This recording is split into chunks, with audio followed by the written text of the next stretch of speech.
vision.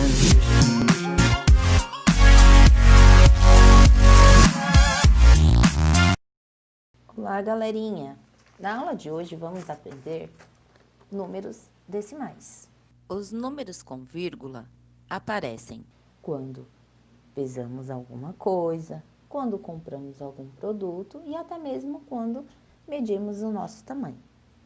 Esses números com vírgula é chamados de números decimais. Vou dar um exemplo. Definimos uma unidade. A Pro escolheu uma barra de chocolate, certo? Vou pegar o meu chocolate e dividir em 10 partes iguais. Cada uma dessas partes é um décimo, representado por 0,1. Então, eu peguei o meu chocolate e dividi em 10 partes iguais, certo? 1 dividido por 10, que ficou representado por 0,1, que é igual a um décimo. Se eu pegar 0,1 e dividir em 10 partes iguais, cada uma dessas partes é um centésimo, representado por 0,01. Galerinha, os números decimais trata de números que, além da parte inteira, possuem pequenas partes em relação a essa parte inteira. Observe que 10 décimos é um inteiro, ou ainda 100 centésimos é um inteiro. Quando eu pego um número decimal, nesse caso 1,32, observe que o 1 ele é a parte inteira, e essa parte inteira sempre ficará à esquerda da vírgula. O 32 é a parte fracionária, que ficará à direita da vírgula. Costumamos dizer que a parte fracionária está depois da vírgula.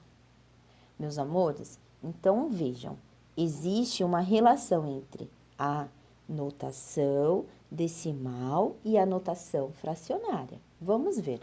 Um décimo, na notação fracionária, ele fica como 1 sobre 10, um décimo. Na notação decimal ficará 0,1. Um centésimo. Na notação fracionária é 1 sobre 100, um centésimo. No decimal fica como representado 0,01.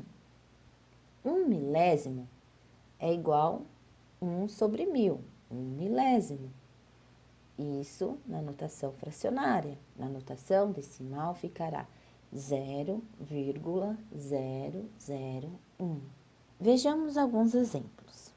Se eu quiser representar essa fração como número decimal, vocês sabem como vai ficar?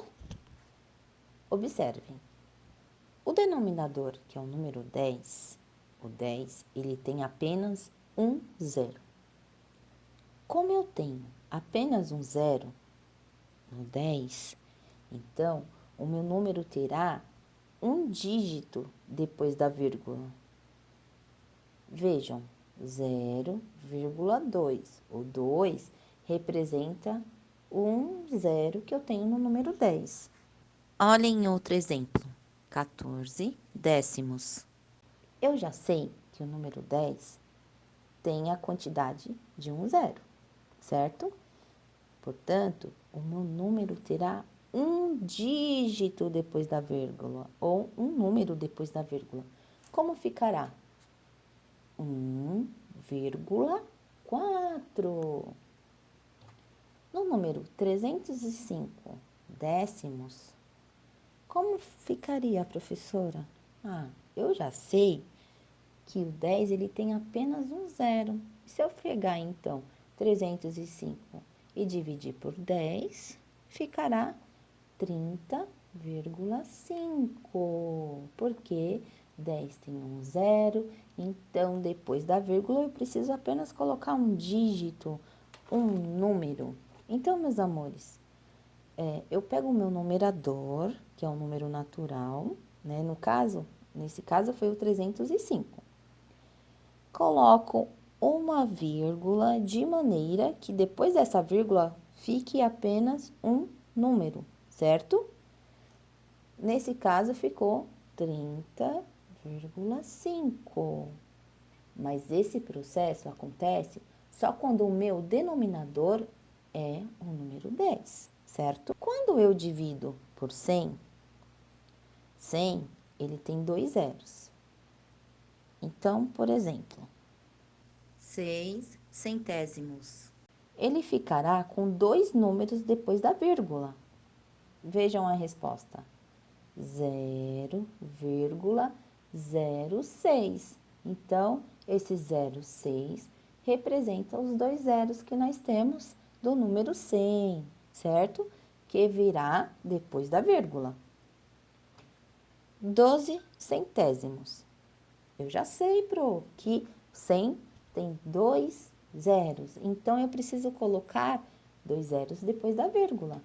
Ficará 0,12. No próximo exemplo, 235 centésimos, vai acontecer a mesma coisa, certo? Eu já sei que o número 100 tem 2 zeros, então eu preciso colocar 2 números depois da vírgula. E dividindo, então, 235 por 100, ficará 2,35. É assim que fazemos quando o denominador é 100. Assim funciona dividindo por 1000. 7 milésimos. 1000 tem 3 zeros, certo? Então, eu sei que eu preciso colocar 3 números ou 3 dígitos depois da vírgula.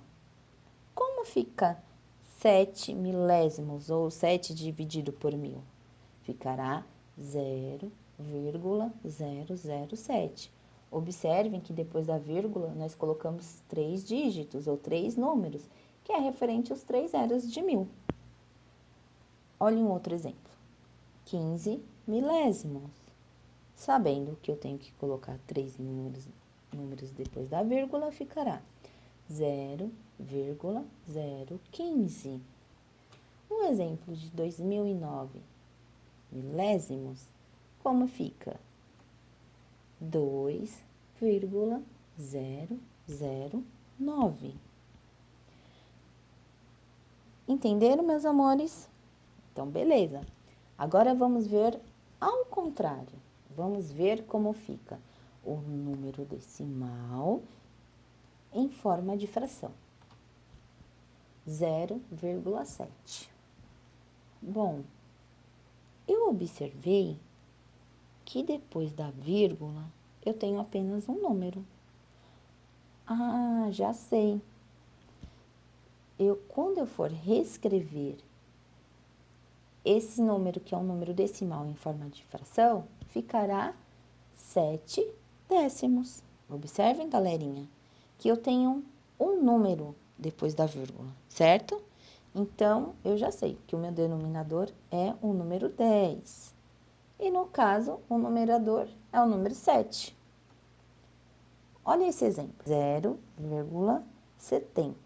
Agora, eu tenho 2 números depois da vírgula. Assim, o denominador é o 100. E o numerador, professora? Vejam, tiramos a vírgula e esquecemos o zero. E pegamos o número que sobrou. Qual foi o número que sobrou? O número 70. Então, ficará 70 centésimos. Olha o próximo exemplo. 70,70. E aí, pessoal, como vai ficar? Vejam, temos 2 números depois da vírgula. Portanto, eu já sei que o denominador é 100. Nesse caso, o que vocês vão fazer para saber como que representa o numerador? É só tirar essa vírgula, galerinha, e pegar tudo que sobrou. Tirando a vírgula, pegando o número que sobrou, ficará 7.070 centésimos. Muito bem. Observe que 0,3 é igual a 3 décimos. 0,03 é igual a 3 centésimos. 3,003 é igual a 3.000 milésimos. Galerinha, como ficará então esse número? 0,0003. Quantos números nós temos depois da vírgula? Temos 4 números. Então, ficará 10.000 avos. Observem que depois do zero, nós temos 4 dígitos, 4 números. E o número 10.000 tem 4 zeros. Deu para anotar? Muito bem. Agora vamos ver comparação entre números decimais. 0,16 é maior do que 0,2. Sabem por quê? Esse 2 representa 2 décimos, enquanto 1 representa 1 décimo. No caso de 0,05, 0,4 é maior do que 0,05. O 0,4 é maior do que 0,5, porque o 4 representa 4 décimos, enquanto o 0,05 não chega nem a 1 décimo. Olha outro exemplo, 10,77 e 11 0,1. Então, observem que 11 0,1 é maior do que 10,77. Olha lá, pessoal, 12,7 e 12,2. Observem que o 12,2 é maior do que o 12,7, porque o número 2 é 2 décimos e o 0,7 não chega nem a 1 décimo. Meus amores, nossa aula fica por aqui. Um beijo e até a próxima.